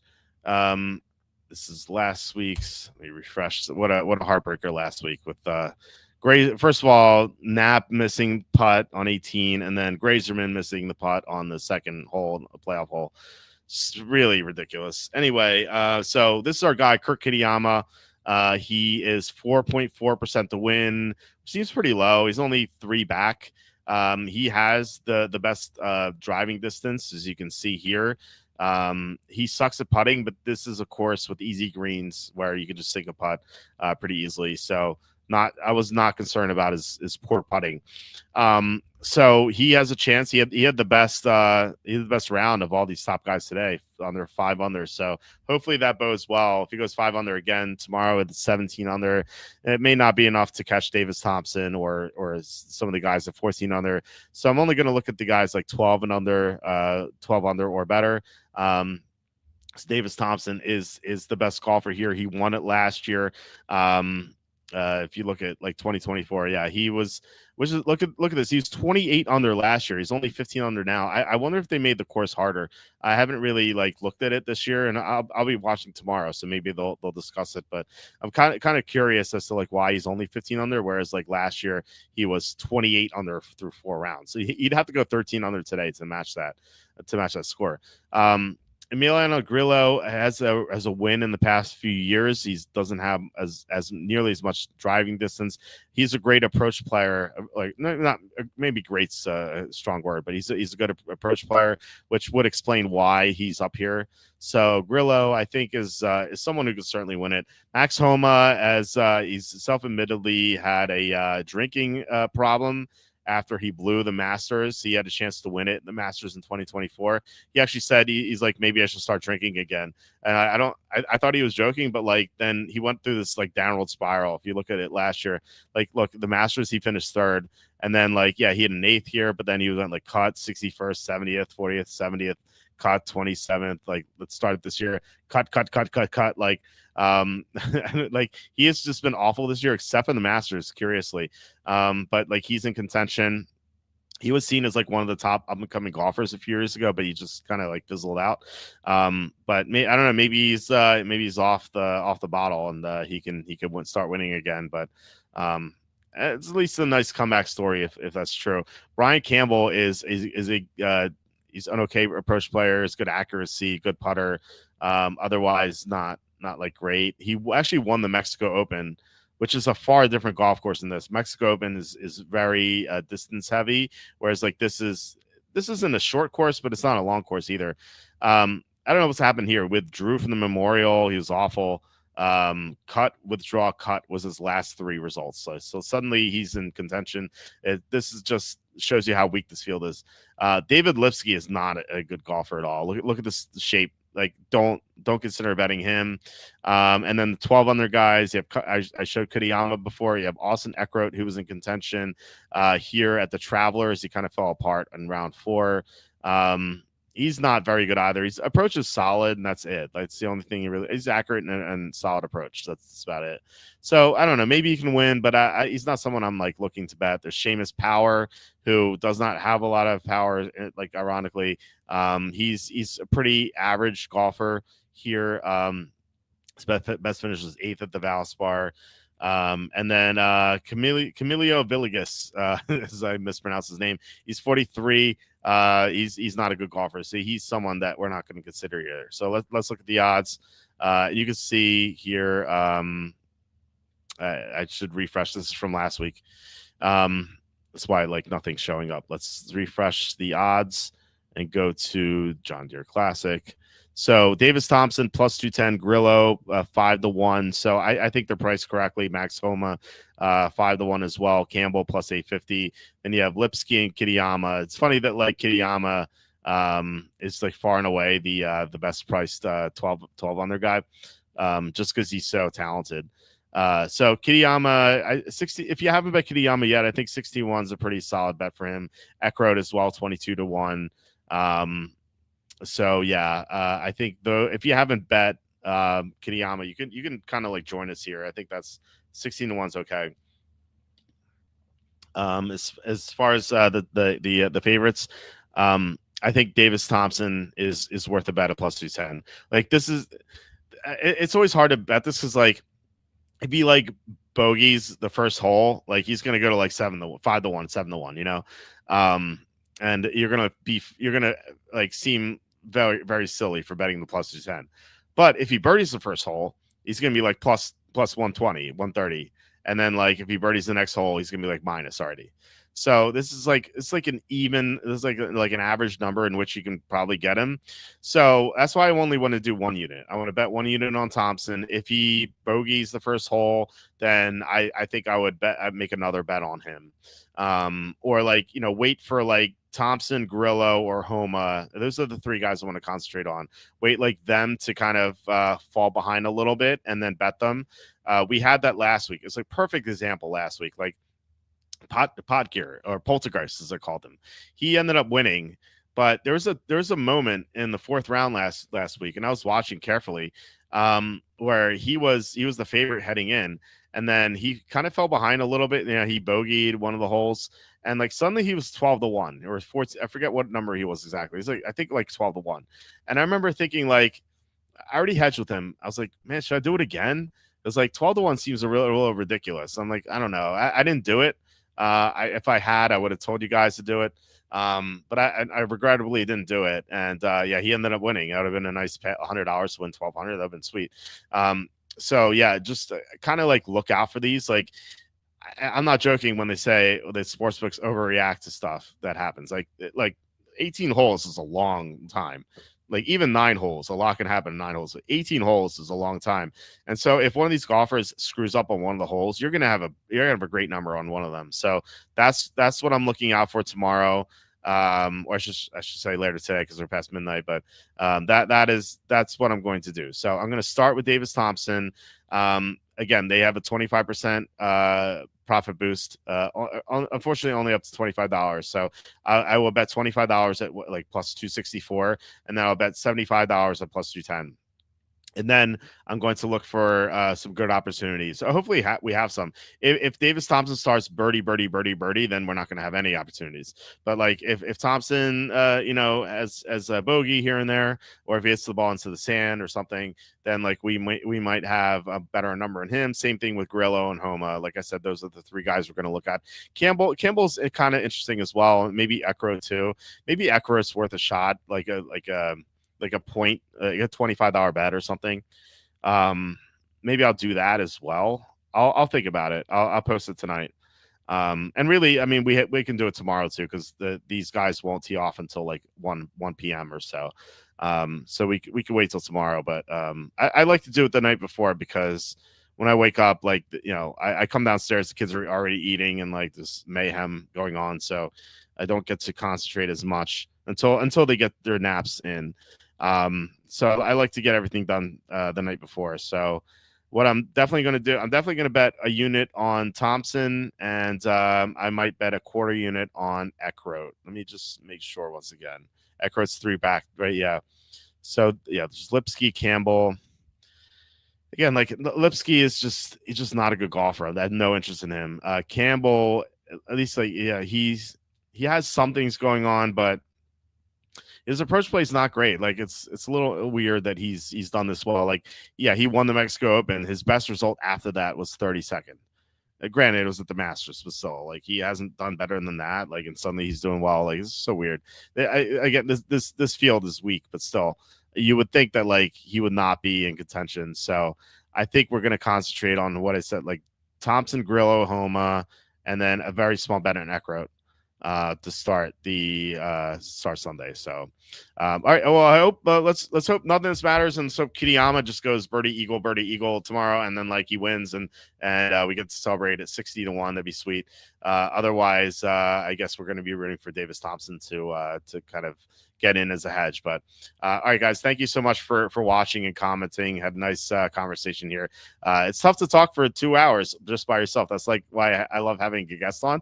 But yeah, so just it's still a lot of fun to do this with you guys, and to have this like back and forth is really cool. So please hit like, subscribe, comment below, share this video, visit the link in the description for the merch store. Check out walterfootball.com for tons of content. We're gonna be finishing the NFC South season previews tomorrow, so make sure you check that out. We're gonna be halfway done, and then my Super Bowl prediction will be up after that. So all right, guys, hope you guys have a great night. Have a great rest of your fourth weekend, and I will talk to you on Tuesday.